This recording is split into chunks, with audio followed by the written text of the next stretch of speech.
Glória a Deus, vamos ler a palavra em Gênesis capítulo 3.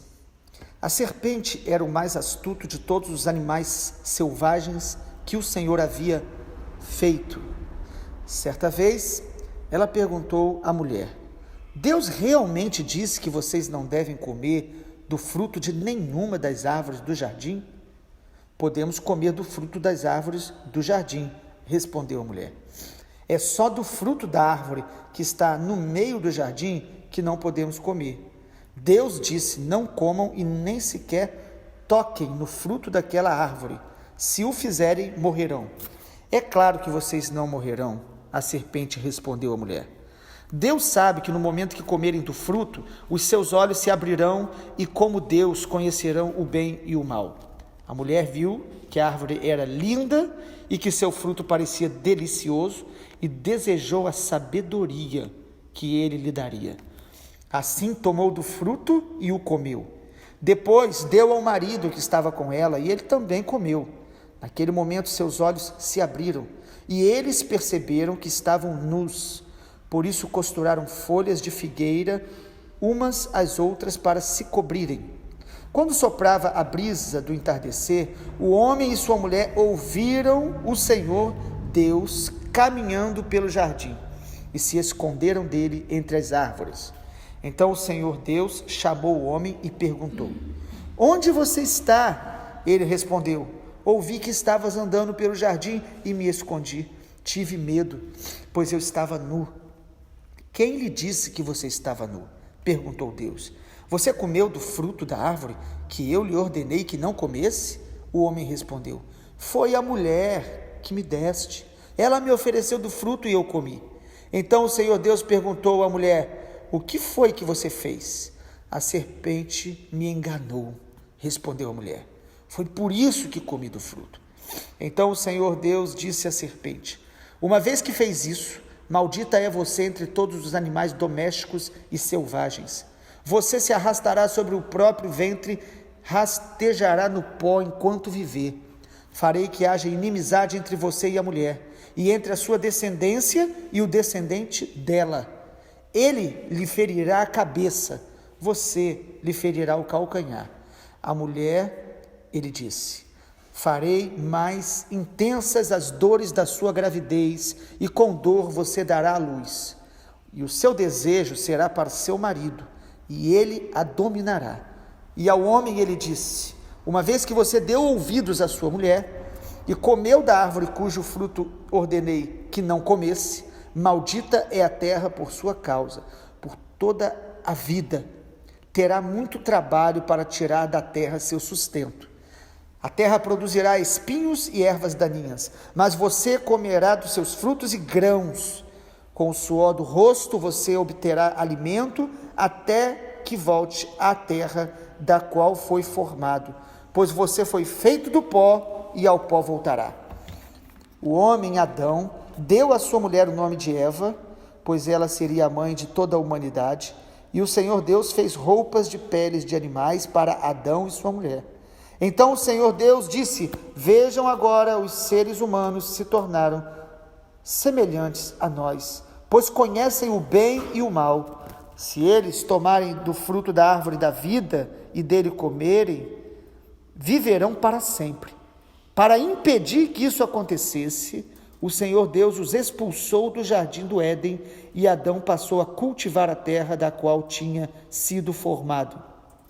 Depois de expulsá-los, colocou querubins a leste do jardim do Éden e uma espada flamejante que se movia de um lado para o outro, a fim de guardar o caminho até a árvore da vida. Louvado seja o nome do Senhor. Irmãos, o capítulo 3 de Gênesis, assim como temos falado, ele vai trazer para a gente fundamentos, realmente colunas espirituais, doutrinárias, que vai ser revelado durante toda a Escritura Sagrada, durante toda a Bíblia. No capítulo 3, o nome Deus aparece 14 vezes, a gente sempre percebendo aí o Senhor se revelando, a centralidade da glória de Deus, a centralidade de Cristo precisa ser a base para toda interpretação bíblica.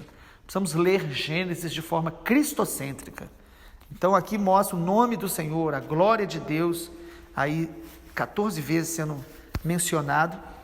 E a gente vê aqui doutrinas fundamentais para a gente compreender toda a palavra de Deus e os planos de Deus. Em Gênesis, de maneira específica, e no capítulo 3, de maneira muito clara, Deus mostra o seu plano de salvação, o seu propósito eterno. Deus mostra aqui a origem do mal que a gente vê sobre toda a terra. As pessoas perguntam tanto, por que a gente sofre? Por que tem doença?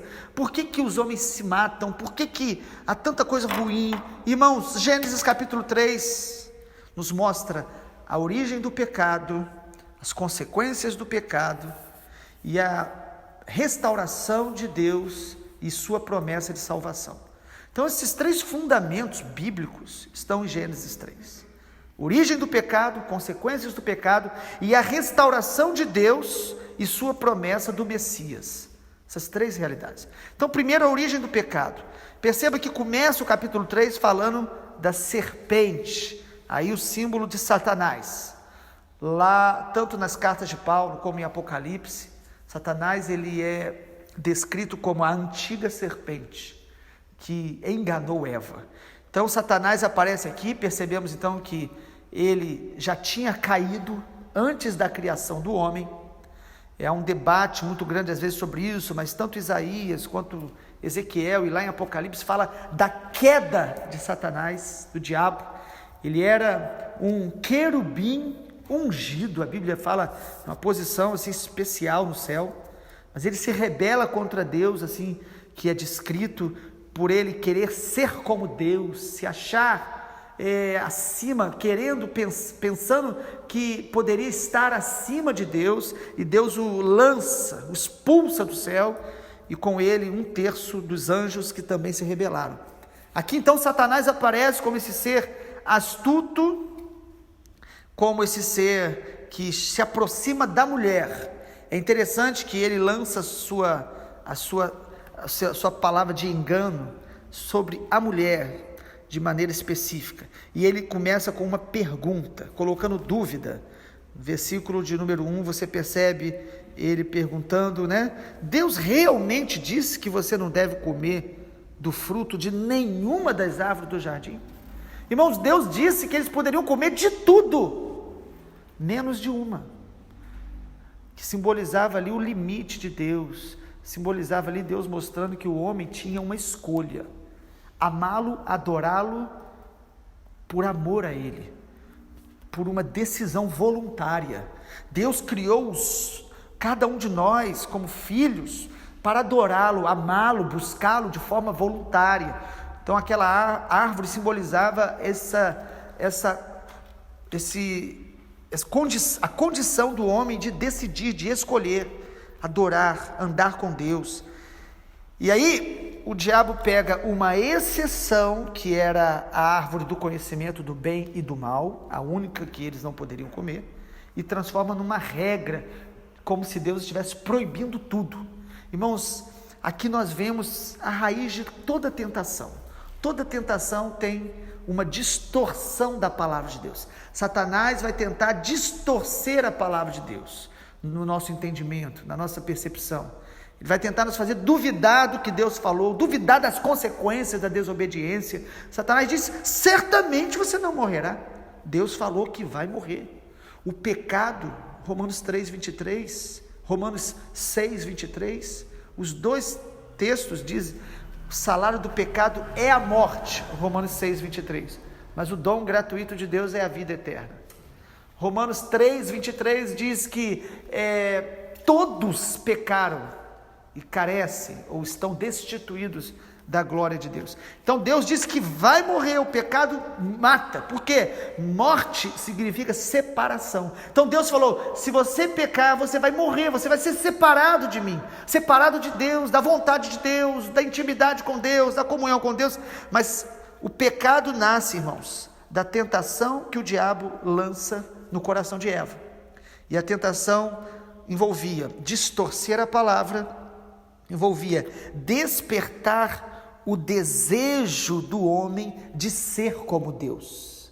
Então, o homem ainda que foi criado de maneira perfeita, segundo a imagem e semelhança de Deus, o homem tinha e tem o poder de escolha.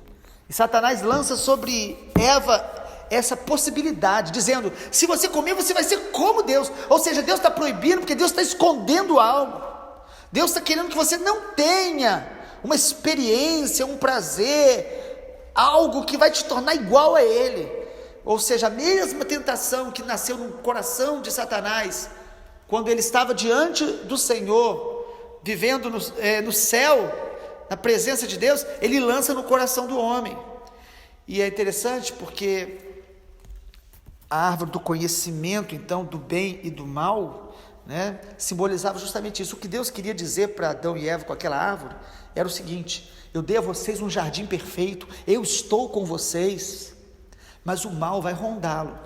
Existe uma possibilidade de você escolher romper a aliança comigo, porque vocês são seres livres. Eu criei filhos que eu quero que me amem, me reconheçam, me glorifiquem de forma voluntária.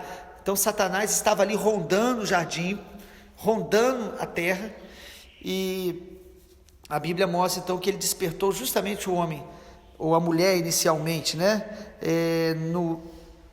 na cobiça dos olhos, na cobiça do prazer da carne, do paladar, e na soberba da vida, no orgulho de ser como Deus. Então essa é a raiz de todo pecado. Todo pecado, irmãos, Satanás e o nosso coração tentam distorcer a palavra, despertar em nós um prazer dos olhos, o prazer do experimentar, do paladar, e a soberba de achar que nós vamos ter um conhecimento. A nossa mente, a nossa inteligência vai nos levar a um orgulho, a uma independência de Deus. Aqui em Gênesis 3 está a origem do humanismo, o homem no centro, o homem querendo se exaltar, adorar a si mesmo, ser independente. A raiz do pecado é a independência de Deus, é o rompimento com a comunhão com Deus. Agora é importante perceber uma coisa: a Eva, que foi a mulher que foi a primeira a ser enganada, a Bíblia diz que ela foi enganada, mas Adão não. Eva caiu primeiro, e a maioria dos estudiosos da Bíblia acredita que Adão estava muito perto dela na hora. Então Eva foi seduzida, isso está em 1 Timóteo 2,14. Eva foi enganada, o homem não. O homem foi omisso, ele não protegeu a mulher, ele não se posicionou como líder naquele momento, ele foi negligente. E quando Eva oferece a ele para também comer do fruto, Adão o faz provavelmente porque ele não queria, de alguma forma, perder aquela mulher que ele começou a amar tanto. Ele quis ser mais fiel à mulher do que fiel a Deus.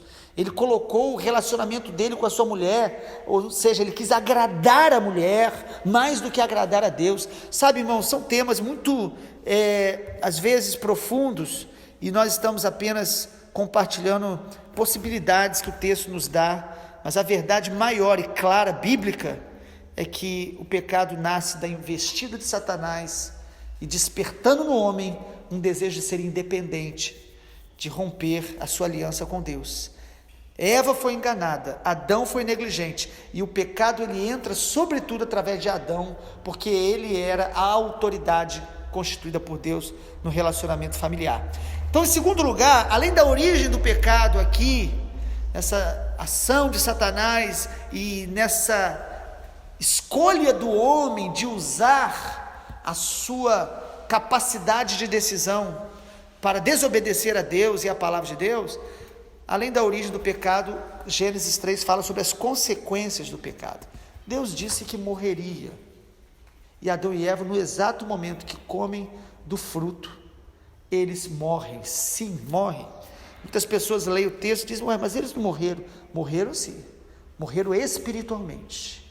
A comunhão com Deus deles na hora foi rompida. Eles perderam, irmãos, o que o homem tem de mais especial. Eles perderam aquilo que Deus criou a gente para desfrutar, a intimidade com Deus. Qual foi a primeira consequência? A consequência imediata do pecado, de maneira visível no texto?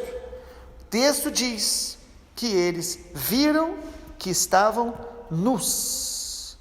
É muito claro isso, quando a Bíblia diz aí, no versículo de número 7, versículo 7, diz claramente: naquele momento, seus olhos se abriram, perceberam que estavam nus, por isso costuraram folhas de figueira. Irmãos, pecado, ele vai romper a nossa comunhão com Deus. E é muito interessante a gente imaginar que Moisés ficou 40 dias e 40 noites diante do Senhor no monte, e Moisés ficou com o rosto brilhando. Imagina então Adão e Eva sem pecado, na presença de Deus. Eles eram revestidos da glória de Deus. Eles tinham um brilho da glória de Deus sobre eles, intenso. E no momento do pecado, irmãos, sem dúvida alguma, eles foram destituídos dessa glória. E eles perceberam então a nudez do seu corpo, a fraqueza do seu corpo. Então isso não tem a ver, irmãos, como muitos às vezes imaginam, que o pecado original foi a relação sexual. Seria uma distorção absurda. Deus criou o homem para ter intimidade com a sua esposa, sim, dentro do casamento. Mas na verdade eles perceberam, que eles perderam a cobertura de Deus. Eles estavam nus, expostos, vulneráveis. Eles perceberam que algo foi rompido, que algo se quebrou. Eles perceberam a realidade deles sem Deus. Eles perceberam a sua fragilidade. O corpo deles perdeu naquele exato momento toda uma capacidade que Deus deu. Se o homem usa talvez 3, 5% da sua capacidade do seu cérebro, como alguns cientistas dizem, certamente Adão e Eva usavam 100%. Eles eram seres extremamente belos, fortes, saudáveis, sem a presença do pecado, com a presença de Deus ali. Mas mesmo esse ambiente perfeito, irmãos, não impediu Adão e Eva de tomarem a decisão errada. Nós precisamos tomar muito cuidado, porque mesmo a gente na presença de Deus, conhecendo a Deus, andando com Deus, nós podemos estar tomando decisões erradas. E decisões erradas sempre trarão consequências danosas, às vezes incalculáveis. Quais foram as consequências do pecado? Perderam primeiro a intimidade com Deus, perderam a glória de Deus. Segundo, as consequências não foram só espirituais, eles perderam também, irmãos, a coragem, a ousadia, a pureza. Eles tiveram medo pela primeira vez. Perceba que quando Deus foi até eles, e isso é um movimento maravilhoso, Deus se achega perto deles, eles falam assim: olha, nós ouvimos a sua voz. No versículo de número 10, Adão diz: tive medo, pois eu estava nu. Entra sentimentos que vão destruindo a nossa alma, o medo, a ansiedade, o estresse, todo sentimento que vai nos aprisionando, nos fazendo mal, entra com o pecado. O pecado então traz o medo de Deus, irmãos, medo também muitas vezes do outro, nos relacionamentos. E quando Deus pergunta para eles, quem foi que disse a vocês que vocês estavam nus? Eles respondem, foi a serpente, a serpente. O homem primeiro diz, foi a mulher, está aí na palavra, foi a mulher, versículo 12, e aí Deus pergunta para a mulher, o que foi que você fez? Ela responde, foi a serpente. Sabe o que o pecado faz com a gente, irmãos? E aqui a gente vê a consequência do pecado, faz com que a gente transfira a nossa responsabilidade para outros, culpe os outros pelos nossos erros, pelas nossas decisões. Então você percebe aqui Adão e Eva, um casal perfeito, cheio da glória de Deus, no jardim, sem que o mundo tivesse ainda todas as tragédias que a gente conhece hoje, familiares. Eles estavam num ambiente perfeito, mas já entra no coração deles o medo e já entra a inclinação para culpar as pessoas. Sabe, às vezes nós nos colocamos numa posição de vítima, e essa tendência de Adão e Eva, ela se perpetua em todos nós. A tendência de não assumir responsabilidade, de culpar outros, não assumir nossos erros. E é interessante a gente perceber no texto que eles tentaram se cobrir da maneira deles. Quando eles perceberam que estavam nus, eles mesmos fizeram roupas de folhas de figueira para se cobrirem. Versículo 7. Isso mostra a tentativa do homem de resolver os seus pecados e erros do seu próprio jeito. Então a gente percebe aqui que eles tentam resolver o problema do pecado com a justiça própria.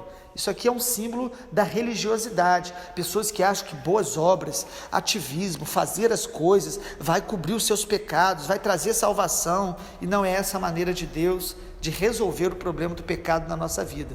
Nós precisamos perceber isso também.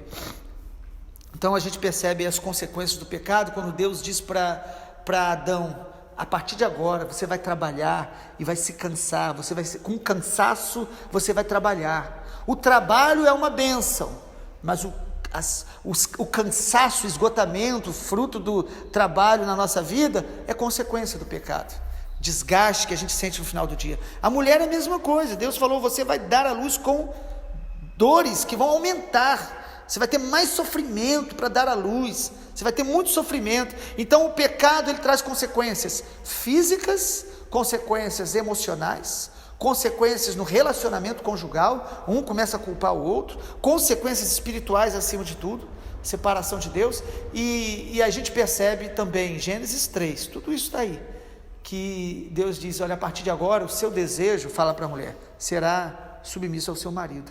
Deus mostra que o pecado traria também níveis de conflitos dentro da casa, dentro da família, que nós temos de relacionamento. Nossos desgastes é consequência da nossa natureza pecaminosa. Então, essa expressão natureza pecaminosa, a carne humana como essa natureza adâmica, está tudo em Gênesis capítulo 3. Mas em último lugar, graças a Deus, Gênesis não fala só sobre a queda e as consequências da queda, do pecado. Gênesis fala da restauração, da reconciliação de Deus com o homem, ou do homem com Deus, e a promessa do Messias. Gênesis capítulo 3 fala de Jesus, fala do Messias. Primeiro, irmãos, perceba que Deus é que vai ao encontro de Adão e Eva, não são eles que vão buscar Deus. Deus sempre vem ao nosso encontro, mesmo Adão e Eva tendo pecado, desobedecido, Deus vai, e Deus chega fazendo uma pergunta. É impressionante como que a Bíblia mostra a importância das perguntas. Satanás tentou Eva com uma pergunta, colocando dúvida, mas Deus vem com uma pergunta para aproximar Adão e Eva deles. Deus pergunta para Adão: onde tu estás? Deus não fala assim: o que você fez? Ou seja, Deus mostra que o pecado, ele nos tira de um lugar de relacionamento com Ele, de comunhão com Ele. Deus, ele nos ensina a não viver, não se entregar ao pecado, porque o pecado nos tira de um lugar de comunhão, de intimidade. O pecado destrói a nossa identidade, não só a nossa comunhão com Deus, mas destrói a nossa essência. O pecado, ele mata algo em nós. Toda vez que a gente se entrega ao pecado, algo está morrendo na gente, espiritualmente, emocionalmente. Então Deus pergunta: onde tu estás? Porque o pecado nos tira da posição espiritual. E Deus chega com uma promessa tremenda para Adão e Eva. Versículo 15 diz assim, Gênesis 3,15: farei que haja inimizade entre você e a mulher.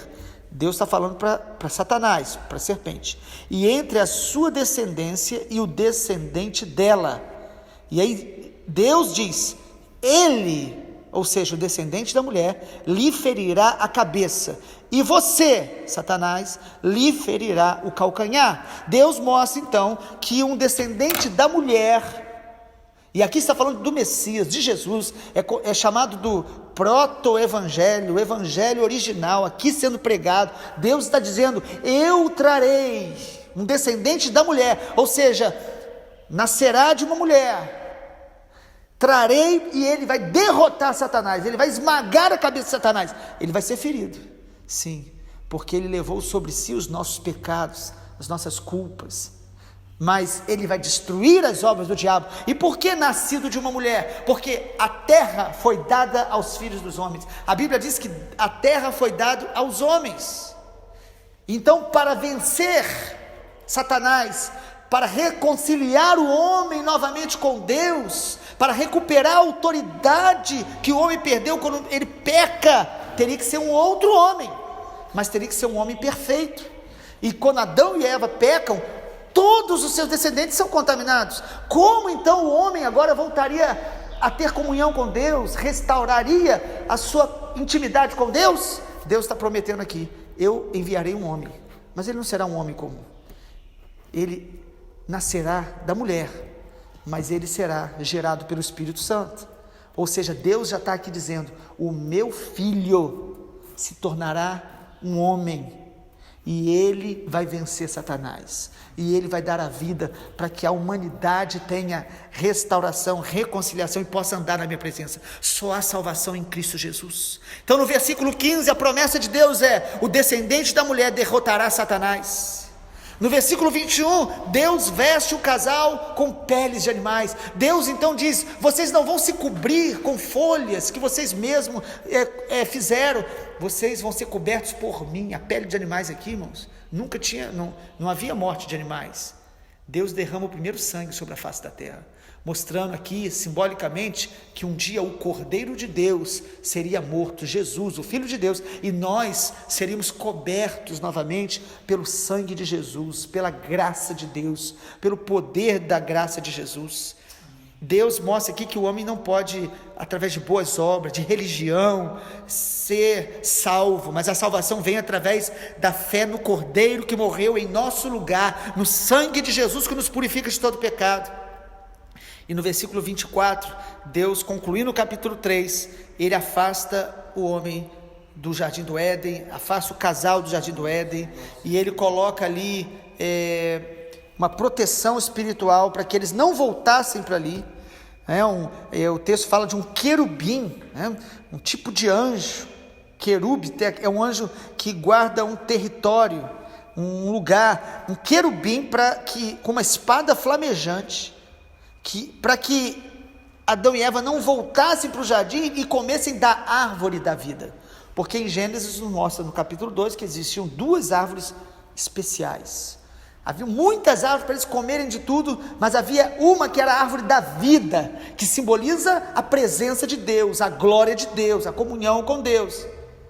E a outra árvore era do conhecimento do bem e do mal, que Deus não queria que o homem comesse para não conhecer o mal, as consequências do pecado. E agora é muito interessante perceber, irmãos, que lá em Apocalipse, quando Satanás é lançado no lago de fogo, você não vê mais a árvore do conhecimento do bem e do mal, mas ali em Apocalipse é mostrado o céu com a árvore da vida, que simboliza o próprio Senhor Jesus, a vida eterna, a comunhão eterna com o Pai. Por que Deus não queria que eles comessem da árvore da vida? Porque eles estavam na condição de seres caídos, a comunhão deles quebrada com Deus, debaixo do juízo, e se eles comem, eles seriam eternamente separados de Deus.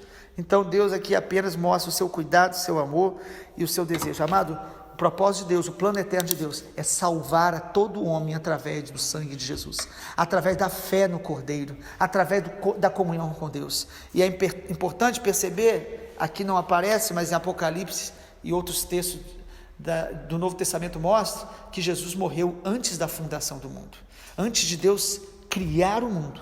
Ele sabia de tudo o que ocorreria, e ele já decidiu: o meu filho vai se entregar pelos homens, porque eu vou criar homens, porque eu os amo, eu quero revelar o meu amor, eu quero ter intimidade com eles, eu quero ter filhos, e eu sei que esses filhos vão me dar trabalho, mas eu já providenciei a restauração através do meu Filho unigênito. Jesus é o Filho unigênito, que se transformou em primogênito, porque todos nós hoje somos filhos de Deus quando cremos em Jesus e somos salvos eternamente. Pai, obrigado pela tua palavra, que o Senhor nos ensine a cada dia a valorizar mais ainda a salvação, a comunhão com o Senhor, que o Senhor nos ensine a odiar o pecado, a aborrecer o pecado, Que o Senhor nos ensine, Senhor, a permanecer no lugar, ó Deus, que o Senhor nos chamou para estar, que é na tua presença, na intimidade do Senhor. Nos ajude, Pai, a discernir todas essas investidas do inimigo, que tenta sempre nos separar da tua vontade, do teu plano. Pai, no nome de Jesus, que a tua palavra seja sempre, ó Deus, a verdade absoluta em nosso coração, que não venhamos a ceder às seduções do inimigo, de duvidar da tua palavra, de não crer nas consequências do pecado. Pai, tem misericórdia de nós. Obrigado pelo sangue de Jesus, obrigado pela tua graça, em nome de Jesus. Amém, Senhor.